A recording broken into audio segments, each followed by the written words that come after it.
urgen, mohon dibaca Ustaz. Ini kayak kalau apa? Kalau kita masukin barang di pesawat, ada yang dikasih apa? Fragile itu ya. Nah, Bismillah. Semoga Ustaz selalu diberi kesehatan selalu. Izin bertanya Ustaz, Ana sudah menikah 5 bulan. Namun Ustaz, suami Ana ternyata biseksual. Selama ini Ana tidak diberi nafkah lahir maupun batin, dan dalam hubungan pun belum. Suami cenderung berakhlak buruk kepada Ana. Ustaz, apa yang harus Ana lakukan? Sedang suami semakin hari perilakunya tidak berubah, masih sering chatting dan bertemu dengan laki-laki. Suami juga HIV. Dosakah Ana bila ingin berpisah, namun suami tidak merespon dan semakin menyiksa, bahkan hak istri tidak diberikan kepada Ana? Syukron Ustaz, mohon bantuannya Ustaz. Ustaz, apa hal ini sebuah aib jika Ana menceritakan kepada keluarga suami, karena suami melarang dan marah kepada Ana dan Ana takut tidak mendapatkan ridho suami? Ini suami engkau bungkus, engkau kirimkan ke orang tuanya. COD. Iya jamaah. Jadi tujuan menikah itu apa? Mengabdi kepada Allah Azza wa Jalla. Tujuan menikah mencari pendamping dalam melalui perjalanan panjang melewatin sirat yang berada di atas neraka jahanam. Tujuan menikah adalah mencari keridhaan Allah, bukan keridhaan suami. Maka yang harus engkau lakukan, yang pertama, engkau perbaiki suamimu kalau masih mungkin diperbaiki. Yang kedua, kalau tidak mungkin, kau sampaikan kepada keluarganya. Mungkin keluarganya yang bisa memperbaiki. Kalau tidak, yang kau gugat cerai. Orang yang gugat cerai karena Allah, Allah akan kasih ganti yang lebih baik. Iya, man taraka syai'an lillah awadahu Allah khairan min. Barang siapa yang meninggalkan sesuatu karena Allah, Allah akan kasih ganti yang lebih baik. Kalau dikatakan apakah ini aib? Aib. Ini aib. Tapi aib yang perlu diperbaiki. Kalau engkau ceritakan kepada orang yang dapat memperbaiki. Siapa? Keluarganya. Boleh jadi keluarganya nggak tahu siapa. Allah, ada seorang laki-laki yang Masya Allah, keluarganya taunya laki-laki itu orang baik, selalu sholat duha di rumahnya, puasa Senin Kemis, ternyata narkoba. Keluarganya nggak tahu. Tapi sang suami nggak bisa menyembunyikan itu di hadapan istrinya. Kalau di hadapan orang tua bisa, karena dia jarang ketemu sama orang tua. Mungkin dia ketemu terus berangkat kerja ya, tapi sama istri dia tidur bersama istrinya, sehingga dia tahu. Maka nasihat ana, ya engkau gugat cerai mungkin lebih baik, dan kau sampaikan kepada keluarganya, kayaknya nggak bisa dilanjutkan. Semoga diberi hidayah oleh Allah Subhanahu Wa Taala. Nasihat ana jamaah, jangan sembarangan memilih pasangan hidup. Ana nggak tahu kok bisa anti menikah dengan orang ini. Apa yang menarik dari orang itu sehingga engkau menerima dia? Boleh jadi wajahnya, boleh jadi hartanya. Padahal dalam agama kita kriteria pemimpin di dalam rumah itu, sebelum pemimpin di luar rumah itu adalah akhlak dan agamanya. Ahibati fillah, bicara LGBT ya. Bicara LGBT ini termasuk bicara yang terlarang. Kalau kita bicara via medsos, bisa ditutup medsos kita. Karena mereka benar-benar mempropagandakan agar Allah murka kepada manusia. Masya Allah, kayaknya antum harus pegang Ustaz. Satu-satu berikan kepada anak Ustaz. Pertanyaan dari istri anak Ustaz. Harta anak hanya suami anak yang soleh. Harta anak hanya suami anak yang soleh. Sehingga harta yang paling anak cintai adalah suami anak. Tapi anak tidak sanggup berbagi. Apakah anak munafik? Jangan dibagi suaminya. Mati suaminya kalau dibagi, jemaah. Suami itu punya, ini suaminya pura-pura istri anak bertanya, jemaah ya. Ini ada aja. Iya. Suami itu punya hak nikah 4. Maka kalau antum memang membutuhkan, gak usah banyak ngomong lah. Orang kalau butuh itu ya akan jalan, karena dia butuh. Tapi kalau antum gak butuh, jangan niru sohibnya. Oh fulan udah nikah, kenapa anak belum? Anak punya fulus. Urusannya bukan punya fulus. Antum ngurusin 1 ruwet, mau ngurusin 2. Ada orang yang istrinya 2 tidur di masjid. Nah antum kira, oh masya Allah. Tapi nggak apa-apa Ustaz, anak supaya sering tidur di masjid. Tapi intinya tadi, para wanita yang istrinya tidak ngambil haknya yang 3, yang suaminya tidak ngambil haknya yang 3, punya haknya suami, maka hendaklah engkau benar-benar menghargai dan memuliakan suamimu, karena suamimu adalah surgamu atau nerakamu. Dan kalau terjadi suaminya nikah lagi tanpa izin, maka engkau pura-pura nggak tahu. Ya sudahlah. Berarti dia nggak ingin melukai hatimu. Dia ingin jaga keutuhan rumah tangganya. Kadang-kadang istri mengatakan, oh munafik. Ini munafik, nggak jujur dia sama. Enggak, dia ingin menjaga hati istrinya. Kadang-kadang seperti itu aja. Cuma dia membutuhkan hal itu, tapi dia nggak ingin nyakiti hati istri. Istri itu kalau suaminya kerja keluar kota 3 hari nggak pulang, cemburu dia? Enggak, bang, kapan pulang? Tunggu sepekan lagi. Bismillah bang, yang penting pulang bawa fulus bang. Siap. Tapi kalau tahu kawin lagi, nggak ada jemaah. Maka kita perlu jujur sama Allah Azza wa Jalla bahwa hidup ini ujian dari Allah SWT. Antum mungkin diuji dengan istri yang pencemburu. Ada istri-istri yang cemburu, sekali dia cinta sama antum. Apa yang harus antum lakukan menghadapi istri yang pencemburu?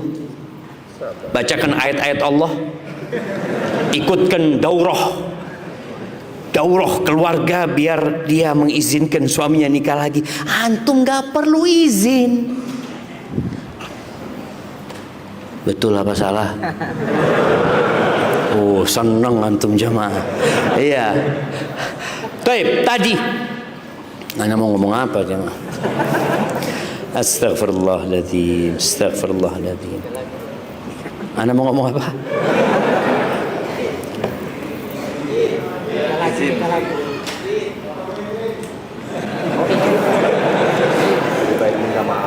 Iya, jadi intinya jangan antum menikah lagi dengan niat yang salah. Ketika antum benar membutuhkan hal itu dan antum punya istri yang pencemburu, antum gak perlu bacakan ayat kepada dia. Dia tetap pencemburu. Apa yang harus dilakukan? Minta sama Allah supaya dilembutkan hati istrinya. Karena mungkin sekarang Ustaz, anak takut Ustaz. Anak kalau nikah lagi, anak takut berantakan rumah tangga anak. Anak takut nggak disapa sama ibu anak sendiri. Iya. Ada yang ibunya, nak kalau engkau kawin lagi, nak nggak ibu anggap anak.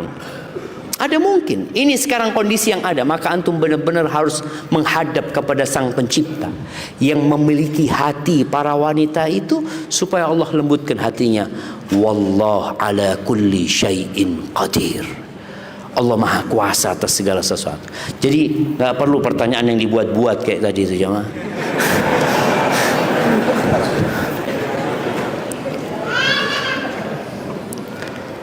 Bagaimana cara agar bisa istiqamah dalam mendakwahkan ilmu di tengah-tengah keluarga yang masih awam?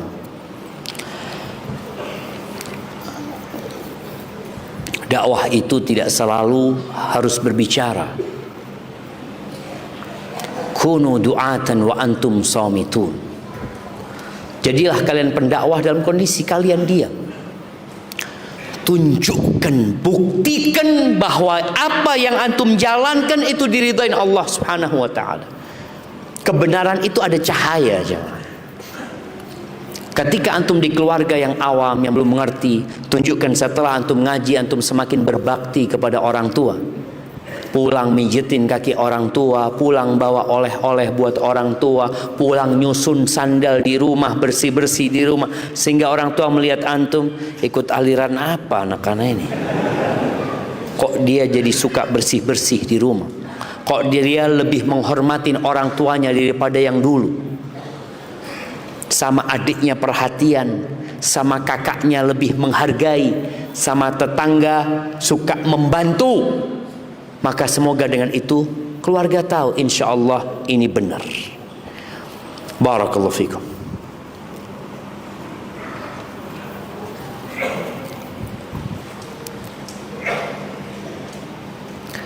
Bagaimana menghadapi iman yang cepat naik turun di usia 20 tahun? Yang cepat naik turun. Naiknya cepat, turunnya cepat juga, jam. Ya tadi udah anak sampaikan doa-doa yang diajarkan oleh Nabi alaihi salatu wassalamnya. Rasulullah sallallahu alaihi wasallam mengatakan, innal imana la yakhlaqu fi jawfi ahadikum kama yakhlaqu thawb.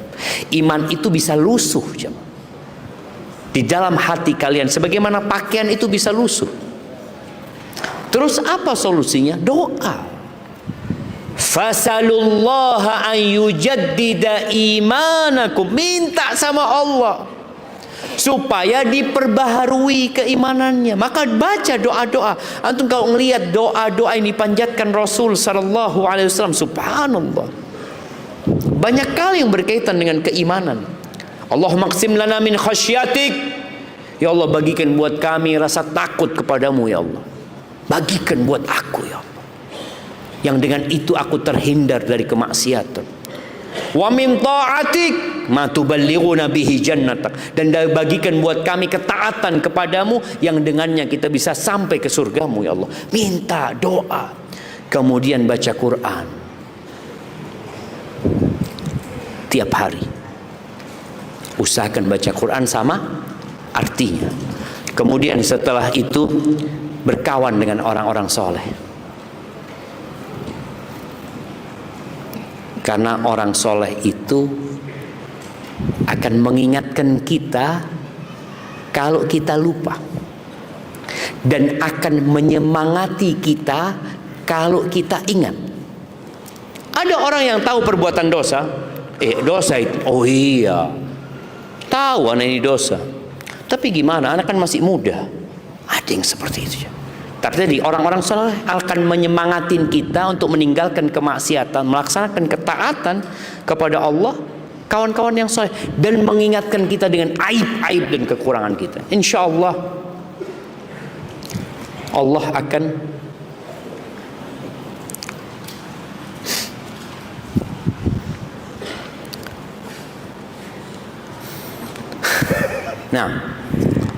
Allah akan kembalikan keimanan kita. Ketika iman antum turun, yang wajib jangan ditinggalkan, yang sunnah silahkan ditinggalkan. Kalau masih bisa melaksanakan yang sunnah, laksanakan yang sunnah walaupun cepat-cepat. Umpamanya sholat qobliyah ba'diyah, antum baca Al-Fatihah aja. Aduh Ustaz, anak kalau mau baca surat malas Ustaz. Udah baca Al-Fatihah. Ana berdiri malas Ustaz. Ya duduk nggak apa-apa. Sholat sunnah. Mempertahankan. Tapi kalau sudah nggak bisa, sangat nggak bisa sudah yang wajib jangan ditinggalkan. Barakallahu fikum.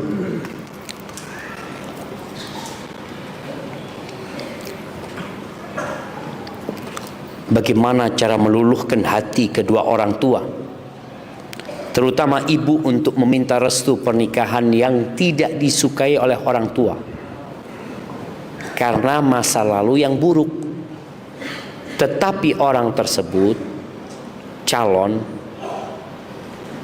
fulan, sudah meninggalkan masa lalunya dan sudah hijrah. Afwan Ustaz. Ya, kalau bicara menikah jamaah, orang tua tidak bisa memaksakan kehendaknya kepada anak.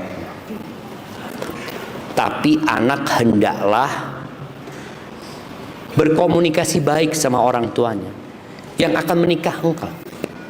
Kalau orang itu pernah punya masa lalu yang gelap, yang penuh dengan dosa, engkau perlu membuktikan kepada orang tua bahwa dia hijrah. Sampaikan kepada orang tua, silahkan ayah cari tahu tentang dia. Yuk, ini kawan-kawan dia.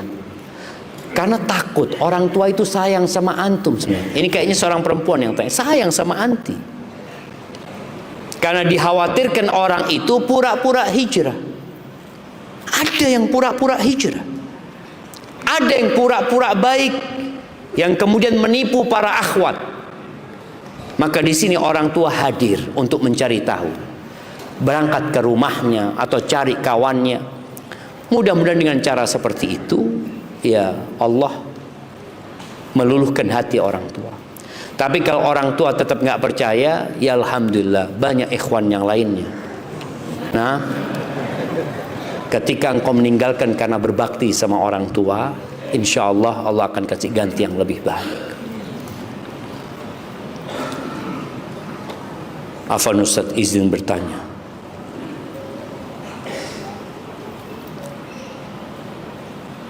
Dukun apa ini? Dukun kan adalah perbuatan yang syirik. Oke, dukun kan adalah perbuatan yang syirik dan termasuk dosa yang besar.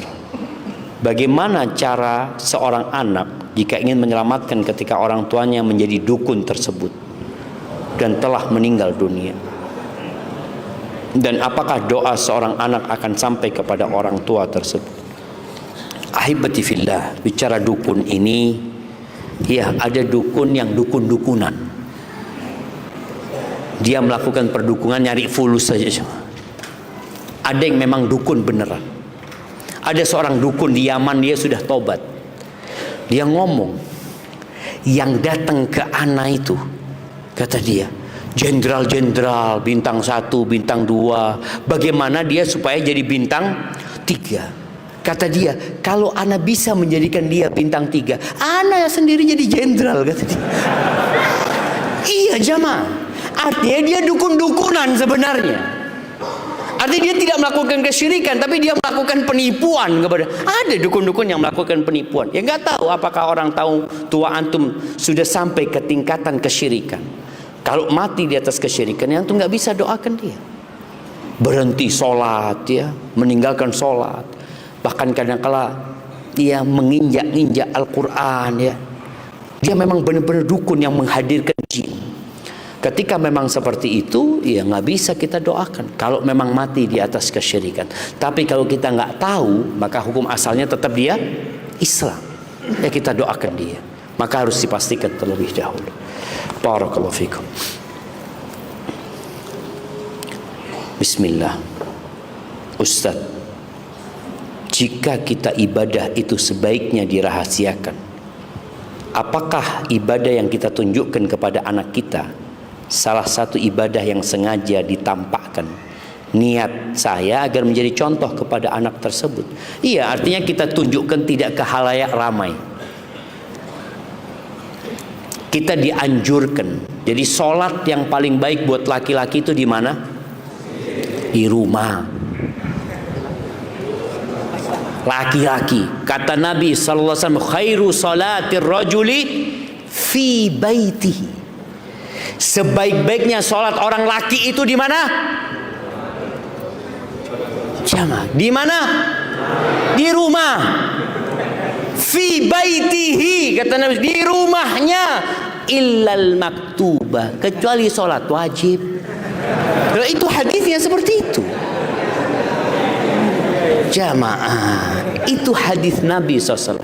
Maka laki-laki sholatlah di rumah, perbanyak sholat di rumah, azan ke masjid. Nah, bagaimana di rumah? Di rumah itu kadang-kala nggak ada sholat. Istri antum nifas 40 hari nggak ada sholat. Kalau antum semuanya di masjid, anak-anak antum nggak pernah ngelihat ini kok rumah nggak ada yang sholat. Disinilah antum sholat di rumah, ngajarin anak-anak mereka. Dan tentunya anak-anak butuh contoh. Jamaah, anak-anak itu mungkin salah mendengar tapi tidak pernah salah melihat. Antum lihat, ada orang tua yang ngerokok ya, ngomong sama, "Nak, jangan ngerokok, nak. Ini penyakit, nak." Yang didengar anak apa? Rokok enak. Yang dia salah dengar, "Iya, ayah." "Apa ayah?" "Jangan ngerokok." "Oh iya, iya." Ayahnya pergi, dia coba. Kenapa? Dia salah dengar, tapi ngelihat nggak salah. Lalu gimana ayah ngomong haram, ayah ngomong nggak enak, tapi ayah ngerokok? Dia akan mencontoh, siapa? Maka di sini pentingnya seorang ayah memberikan contoh di rumah. Jangan pegang handphone. Belajar. Ayahnya pegang handphone. Apa yang didengar anaknya? Pegang handphone, sana main handphone. Itu yang didengar sama anaknya. Kenapa? Itu yang dia lihat dari bapaknya. Maka di sini sholat itu perlu ditunjukkan kepada anak. Ada sholat-sholat yang memang perlu dilihat sama dia. Sholat qobliyah, ba'diyah. Kadang-kala anak-anak tanya, yang perempuan, "Bapak sholat apa? Kan udah pulang dari masjid." Dia kepingin tahu gitu. Maka di sini bagaimana memperbanyak sholat sunnah di rumah, walaupun kelihatan anak ya nggak tersembunyi, anaknya ngelihat. Tapi masa antum mau riak sama anak? Nih, lihat nak, bapak ini orang soleh. Nggak laku sama anaknya. Kata anaknya, "Lah, kita tahu bapak kita sendirilah." Barakallahu fikum.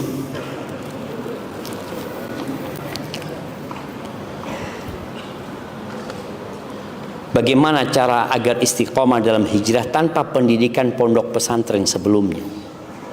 Sedangkan tidak memiliki teman dalam hijrah. Ini masalahnya. Antum datang kajian nggak punya teman. Padahal di sini ada ratusan. Ini berapa yang hadir? 500? 1000?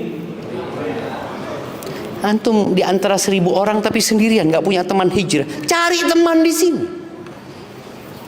Ada seorang yang hijrah, suami istri ini masya Allah hijrah. Dia ketemu ana, lalu dia cerita, dulu saat waktu pertama ana hijrah, ana ikut kajian ustadz di sebuah masjid sama istri ana.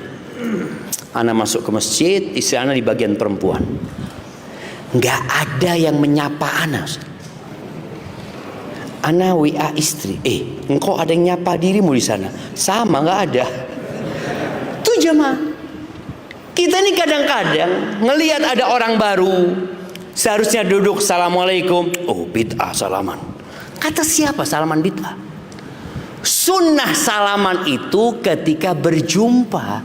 Antum kan baru ketemu dia. Assalamualaikum, ahlan wa sahlan, kefal. Orang itu senang, ya Allah, ada kawan aku. Ganti apa?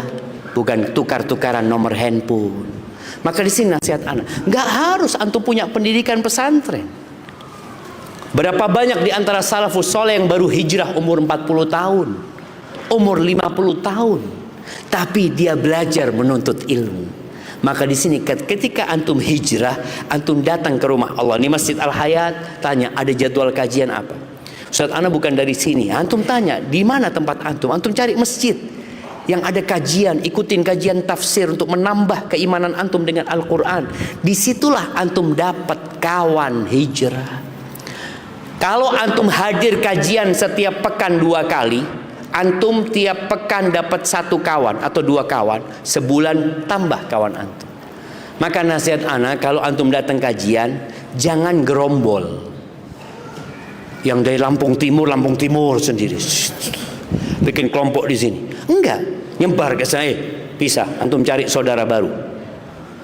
Itu Itu dilakukan. Emak-emak juga seperti itu. Terus berdoa jamaah, ya muqallibal qulub, tsabbit qalbi ala din. Minta kepada Allah supaya ditetapkan di atas agama Allah ini. Jangan berhenti. Karena nggak ada jaminan antum mati di atas Islam. Maka kita memohon kepada Allah agar dimatikan di atas Islam. Alhamdulillah jamaah, ini soal terakhir kata jamaah. Karena ana harus langsung menuju ke pelabuhan. Iya, kita pulang jalan darat ini jamaah. Doakan mudah-mudahan selamat. Ustadz, ana punya tetangga mu'allaf. Mu'allaf karena demi menikahi istrinya. Tapi dia tidak sholat, tidak puasa Ramadan. Apakah salah jika beliau meninggal dan tidak ikut mensolatkan? Kita tahu sholat jenazah ini termasuk fardu kifayah. Kalau sudah ada yang menyolati, ya sudah selesai.